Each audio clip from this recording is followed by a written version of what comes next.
CNBC predicts this burgeoning industry will be the new battleground for tech companies. Forbes magazine estimates it will soon generate $2 trillion a year in sales and even more market cap. KPMG advises we're on the cusp of revolutionary change, coming much sooner than you think. Even one legendary MIT professor had to recant his position that the technology was beyond the capability of computer science. He just recently confessed to the Wall Street Journal that he's now a believer and amazed how quickly this technology caught on. So if you've missed out on tech's legendary winners like Microsoft in 1986, AOL and Amazon.com in the 90s, or 3D Systems more recently, here's your next and quite possibly last chance to cash in on an emerging industry with earth-shattering potential before the crowd catches on. Dear cutting-edge investor, the love affair began more than 60 years ago, when a 20-year-old Warren Buffett piled more than half his net worth into just one company. At the time, you'd have thought him nuts. After all, he basically bought the stock out of fascination. He discovered that his idol, Benjamin Graham, owned a controlling block of the company's stock and sat on its board of directors. But he also noticed that Graham's recent book, Security Analysis, was silent on the company, which sparked his curiosity. So the young Buffett hopped a train to the company's headquarters to find out what the company was all about, and to unravel why Graham might be so secretive about the opportunity. There, he discovered the mathematical precision of auto insurance underwriting, why the company could sell at prices cheaper than their competitors, and most important, how the premiums collected gave an investable float. And he returned home with his first business love. To say it's been a successful relationship would be an understatement, and he knows it. Buffett admits, "When I count my blessings, I count Geico twice, and that it changed my life." Because over those more than 60 years, the company gobbled up market share and became more profitable. More important, Buffett and his lieutenants have had Geico's nearly $13 billion float at their disposal to invest as they've seen fit.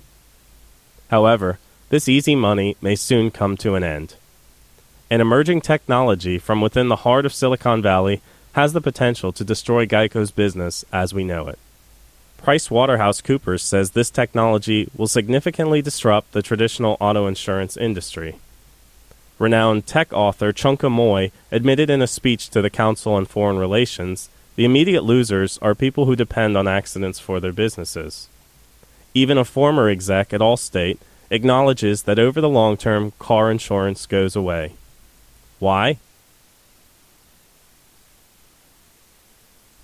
Because self-driving cars are moving from the realm of science fiction into reality.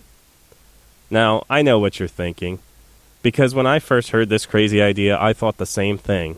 Self-driving cars? You've got to be kidding me. This sort of technology won't ever happen on a large scale. There are just too many hurdles in the way. It simply won't work. But as I'm going to share with you in just a minute, the technology is already here.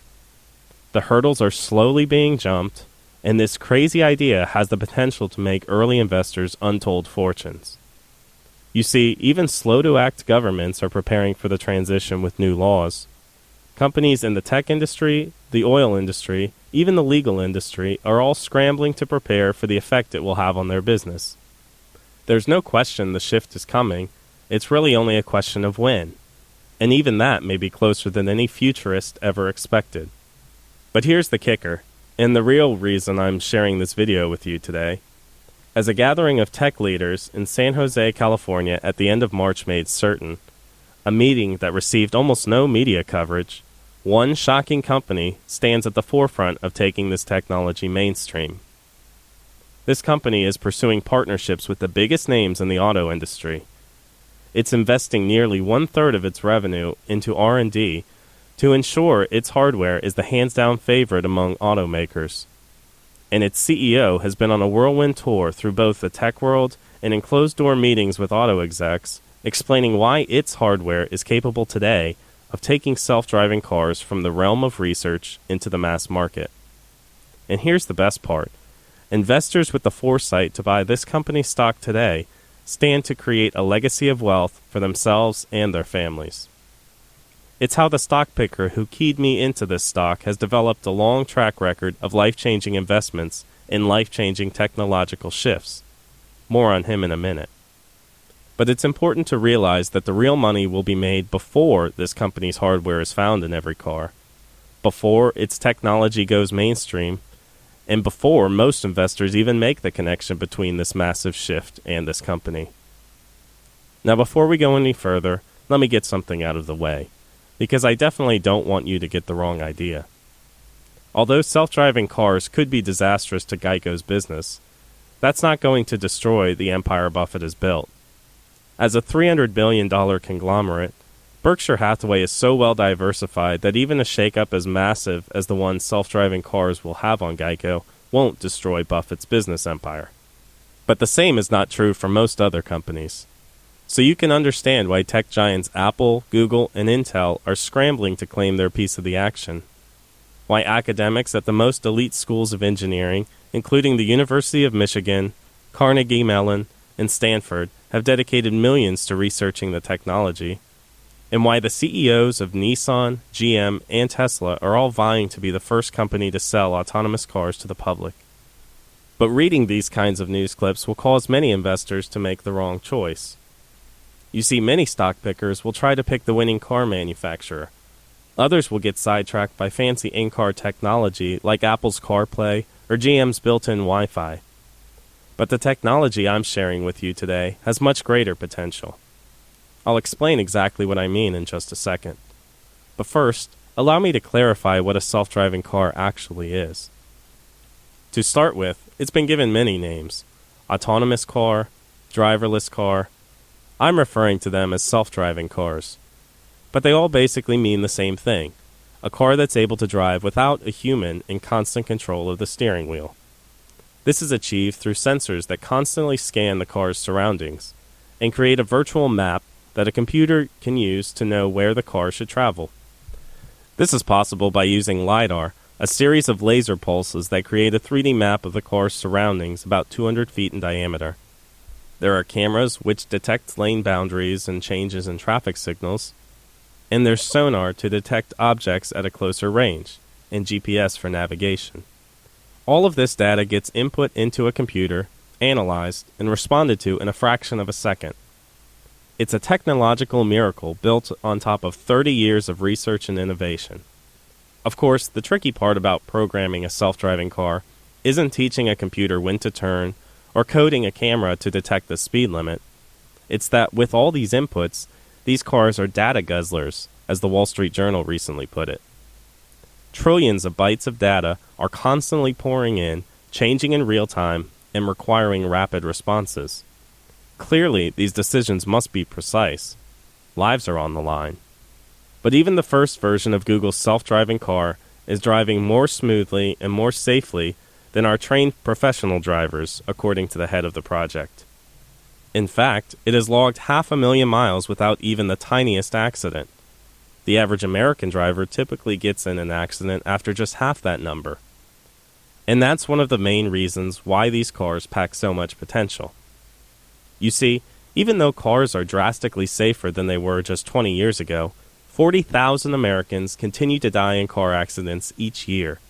Another 2 million are injured.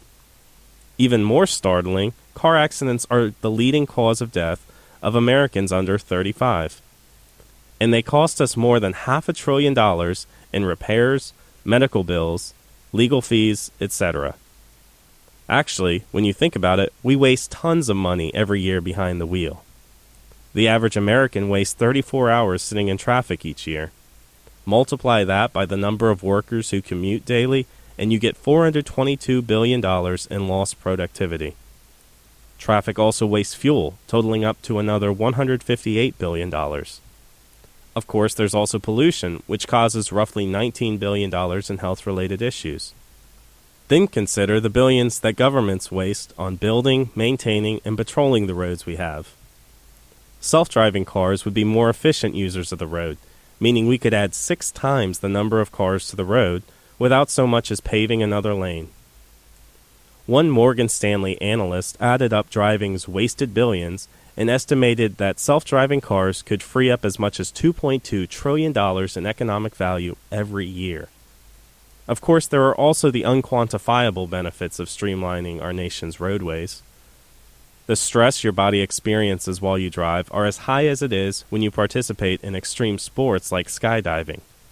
Road rage is downright dangerous to your health. In a fully self-driving car, the experience will go from the stressful extreme to the relaxing extreme. Going for a drive will give you the opportunity to watch a movie or play a game with your children. Or you might not even go for a drive at all. Maybe you'll send the car to pick up the kids from school. And it will do more than just change your life on a personal level. As legendary technologist Bran Farron pointed out in a recent TED Talk, the world's greatest civilizations had roads to thank for their success.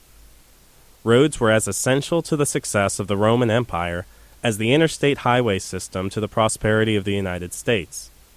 Which is why he's convinced self-driving cars will be the key technology that enables us to redesign our cities and, by extension, civilization. In other words, we can't even fathom how much self-driving cars will impact our world. And regardless of what form these cars take, whether they're semi-autonomous, fully autonomous, or something altogether different, this technology will make our roads safer. And it's coming. Soon. A fresh report from Morgan Stanley predicts these cars will begin rolling out in 2018 and will fully penetrate the driving world in just 2 decades. Of course, there are the inevitable naysayers, and let's face it, there always are. Some argue that the amount of data collected by these cars is an affront to our right to privacy. Others wonder where liability falls if there's ever a computer glitch that causes an accident. Some experts predict we won't own cars in the future, but we'll summon them as we need them, similar to buses and trains, but on a more personal level. But these problems are nothing to get tripped up on. They will get worked out. Even today's cars faced similar objections early on. Don't forget, horses are more autonomous than cars.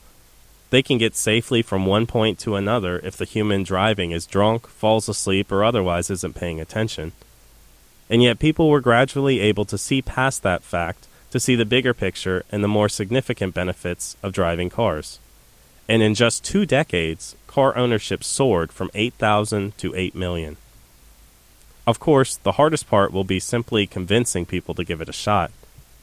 Many wonder how we could trust a computer to do something that's ingrained in us to do for ourselves.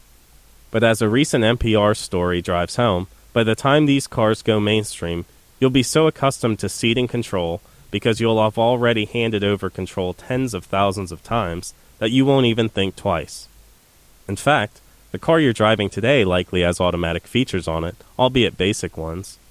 If your vehicle has an anti-lock braking system or stability assistance, that's what the National Highway Traffic Safety Administration calls function-specific automation. In 2006, Lexus came out with the LS640, which was able to parallel park itself, starting a trend of cars that could do the same. And believe it or not, if you're in the market for a new luxury vehicle this year, you'll have even more advanced automation. The 2014 Mercedes-Benz S550 can actually drive itself in traffic. And BMW's X5 has similar technology. Which brings me to the most important part of this video. Now is the time to take this investment opportunity seriously.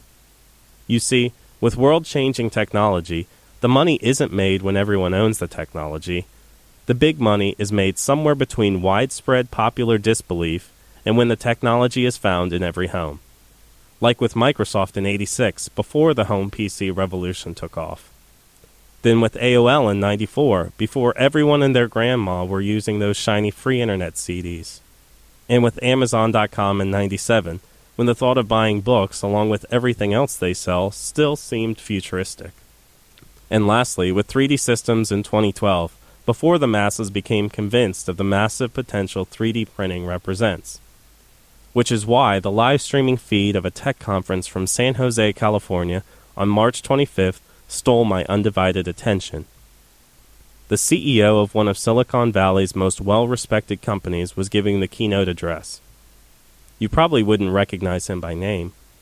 After all, he's not really the Steve Jobs or even Tim Cook type. He's content running a behind-the-scenes hardware company that doesn't usually make headlines. But as he was sharing his company's latest advancements, he held the audience in the palm of his hands. After an hour and a half, the CEO throws a curveball.